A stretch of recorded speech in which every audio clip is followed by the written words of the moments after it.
How's it going, everyone? In today's video, I'll show you on how you can make a glitch effect in Geometry Dash.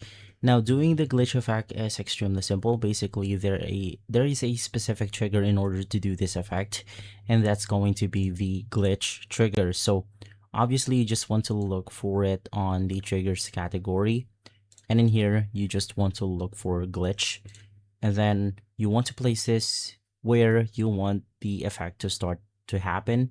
In my case, I want to simply happen it right here on this specific part of my level.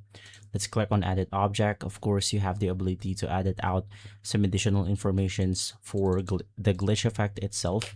So in my case, I'm going to be modifying the strength from 1 to 5, so it's going to be really strong.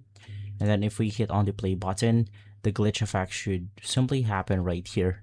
Now that's a little bit strong, so let's just click on the glitch once more, and then maybe let's reduce this into something like 2, just to show you how powerful this trigger is.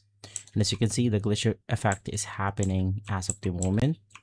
And so guys, if this video has been helpful, leave a like, subscribe, and follow us for more videos like this. And as always, thanks for watching.